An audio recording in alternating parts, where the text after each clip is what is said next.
दोस्तों नमस्कार, मैं पुष्पेंद्र आप सभी का स्वागत करता हूं आपके अपने YouTube चैनल पीएन क्लासेस पर।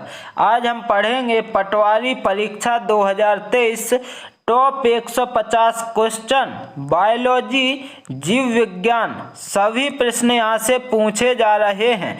देर न करते हुए चलते हैं प्रश्नों की ओर और देखते हैं प्रश्न क्या दिए गए हैं। प्रश्न दिया गया है आपका, क्या दिया गया है, विश्व में जंतुओं का सबसे बड़ा संघ कौन सा है।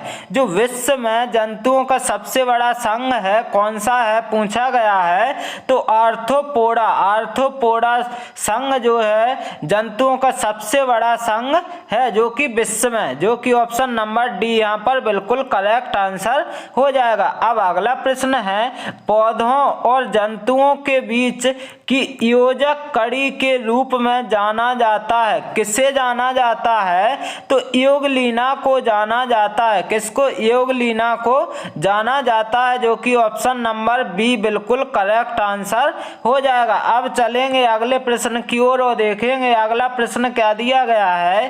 पक्षियों की हड्डी होती है, जो पक्षी हैं उनकी हड्डी कैसी होती है, तो खोखला होती है, खोखला हड्डी होती है, जो कि ऑप्शन नंबर ए बिल्कुल करेक्ट आंसर हो जाएगा। अब अगला प्रश्न है, स्तनियों के हृदय में कितने चैम्बर होते हैं। जो स्तनधारी होते हैं उनके चैम्बर कितने होते हैं, तो 4 चैम्बर होते हैं, जो कि ऑप्शन नंबर बी बिल्कुल करेक्ट आंसर हो जाएगा। कैसे होते हैं दोस्तों, आपको ये देखना है, ये चैम्बर 4 ऐसे होते हैं कि यहाँ पर बना दिए जाएं और आपको ये देखना है कि ये 4 चैम्बर, ये हो गया, क्या हो जाएगा, एक राइट एक लेफ्ट, राइट लेफ्ट हो गया और राइट लेफ्ट हो गया। लेकिन कैसा हो गया कि ये राइट आलिंद हो गया और ये लेफ्ट आलिंद और ये राइट निलय और ये लेफ्ट निलय हो गया। अब आपको देखना क्या है, अगला प्रश्न दिया गया है। अगला प्रश्न है आपका, स्तनधारी वर्ग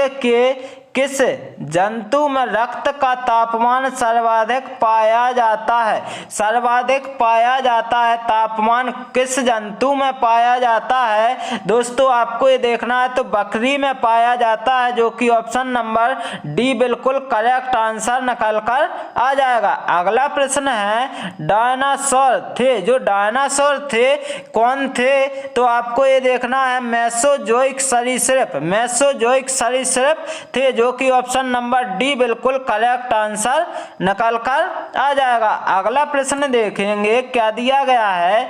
अगला प्रश्न है, विषैले सर्पों में विष ग्रंथियां परिवर्तित रहती हैं। जो विष ग्रंथियां हैं परिवर्तित रहती हैं, तो लाल ग्रंथि में रहती हैं, जो कि ऑप्शन नंबर बी बिल्कुल सही आंसर हो जाएगा। अब अगला प्रश्न देखा जाएगा, क्या दिया गया है कि निम्नलिखित में से कौन एक वास्तविक मछली है। जो निम्नलिखित हैं उनमें से कौन एक वास्तविक मछली है, तो आपको ध्यान देना है, फ्लाइंग फिश, फ्लाइंग फिश जो है एक वास्तविक मछली है, जो कि ऑप्शन नंबर सी बिल्कुल करेक्ट आंसर हो जाएगा।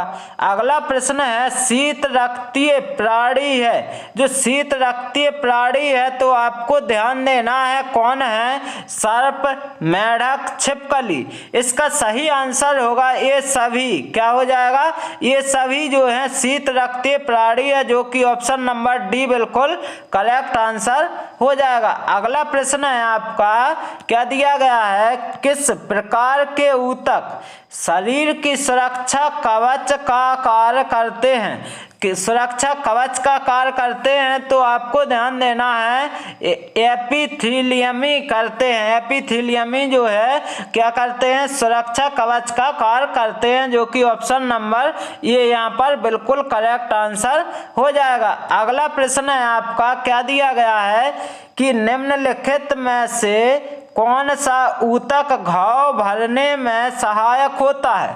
कौन सा ऊतक है जो घाव भरने में सहायक होता है, तो होता है एपिथेलियमी ऊतक, जो घाव भरने में सहायक होता है। ऑप्शन नंबर ए यहाँ पर बिल्कुल करेक्ट आंसर हो जाएगा। अब अगला प्रश्न है, क्या दिया गया है, तंत्रिका ऊतक की इकाई है। जो तंत्रिका तंत्र है उसकी इकाई क्या है, तो आपको ध्यान देना है न्यूरॉन होती है। क्या होती है? न्यूरॉन, जो कि ऑप्शन नंबर बी बिल्कुल सही आंसर हो जाएगा। अगला प्रश्न है, ऊंट का कुवड़ किस ऊतक का बना होता है? जो ऊंट है उसका कुवड़ किस ऊतक का बना होता है? तो आपको ध्यान देना है वसीय। किसका बना होता है? वसीय, जो कि ऑप्शन नंबर सी बिल्कुल करेक्ट आंसर हो जाएगा। अगला प्रश्न है, निम्नलिखित में से कौन ऊतक का उदाहरण है? ऊतक का उदाहरण पूछा गया है तो आपको ध्यान देना है कि कौन सा है। तो रक्त जो है एक क्या है? ऊतक का उदाहरण है। ऑप्शन नंबर डी बिल्कुल सही आंसर हो जाएगा। अगला प्रश्न देखेंगे क्या दिया गया है, निम्नलिखित में संयोजी ऊतक के उदाहरण हैं। संयोजी ऊतक के उदाहरण पूछे गए हैं तो कौन है? लिम्फ, हड्डियां, प्रोटीन, ये सभी आपका बिल्कुल सही आंसर होगा। क्या संयोजी ऊतक के उदाहरण? लिम्फ भी होता है, हड्डियां भी होती हैं, प्रोटीन भी होता है। तो इसका आंसर होगा ऑप्शन नंबर डी, ये सभी बिल्कुल सही आंसर हो जाएगा। अगला प्रश्न देखेंगे क्या दिया गया है। अगला प्रश्न है, रक्त किस प्रकार का ऊतक है? जो रक्त है किस प्रकार का ऊतक है? तो आपको ध्यान देना है किस प्रकार का ऊतक होता है। तो संयोजी ऊतक होता है। क्या रक्त संयोजी ऊतक होता है? जो कि ऑप्शन नंबर बी बिल्कुल सही आंसर हो जाएगा। अगला प्रश्न है, मानव शरीर में इच्छानुसार गति करने वाले अंगों में किस प्रकार के ऊतक पाए जाते हैं? किस प्रकार के ऊतक पाए जाते हैं? तो आपको ध्यान देना है कि रेखित ऊतक पाए जाते हैं। किसमें? मानव शरीर में इच्छानुसार जो गति करते हैं उनके अंगों में किस प्रकार के? तो रेखित ऊतक, जो कि ऑप्शन नंबर सी बिल्कुल सही आंसर हो जाएगा। अब अगला प्रश्न देखेंगे क्या दिया गया है। अगला प्रश्न है आपका, संकुचनशील ऊतक के नाम से जाना जाता है। संकुचनशील ऊतक के नाम से किसे जाना जाता है? तो आपको ध्यान देना है पेशी को जाना जाता है, जो कि ऑप्शन नंबर बी बिल्कुल सही आंसर हो जाएगा। अगला प्रश्न है, चेतना ऊतक के नाम से जानने वाला ऊतक कौन है? जो चेतना ऊतक के नाम से जाना जाता है कौन सा है? तो आपको ध्यान देना है तंत्र का। तंत्र आपका बिल्कुल correct answer option number A हो जाएगा। क्या हो जाएगा? ये आपका सही आंसर हो जाएगा। अगला प्रश्न देखेंगे क्या दिया गया है। अगला प्रश्न है आपका कि मानव शरीर में पाचन का अधिकांश भाग किस अंग में संपन्न होता है? जो पाचन का अधिकांश भाग है किस अंग में संपन्न होता है? तो आपका छोटी आंत में सर्वाधिक क्या होता है? पाचन होता है, जो कि ऑप्शन नंबर सी बिल्कुल करेक्ट आंसर हो जाएगा। अगला प्रश्न है, रक्त में उपयोग हेतु अधिकतम पोषक तत्व कहाँ से अवशोषित किए जाते हैं? कहाँ से अवशोषित किए जाते हैं? तो आपको ध्यान देना है छोटी आंत से, जो कि ऑप्शन नंबर ए बिल्कुल सही आंसर हो जाएगा। अगला प्रश्न देखेंगे क्या है कि मानव शरीर में कुल कितनी हड्डियां होती हैं? मानव शरीर में कुल आपकी हड्डी 206 होती हैं, जो कि ऑप्शन नंबर बी बिल्कुल करेक्ट आंसर हो जाएगा। यदि पूछा जाए बच्चों में, तो बच्चों में 300 प्लस हड्डियां पाई जाती हैं। अब इसके बाद अगला प्रश्न दिया गया है क्या कि शरीर की सबसे मजबूत हड्डी कहाँ होती है? जो शरीर की सबसे मजबूत हड्डी है तो कहाँ पर होती है? तो आपको ध्यान ये देना है कहाँ पर होती है। तो इसका जो सही आंसर होगा आपका जांघ में कौन सी हड्डी पाई जाती है? फीमर की हड्डी। कौन सी सबसे लंबी हड्डी कौन होती है? फीमर, जो कि ऑप्शन नंबर डी बिल्कुल करेक्ट आंसर निकल कर आएगा।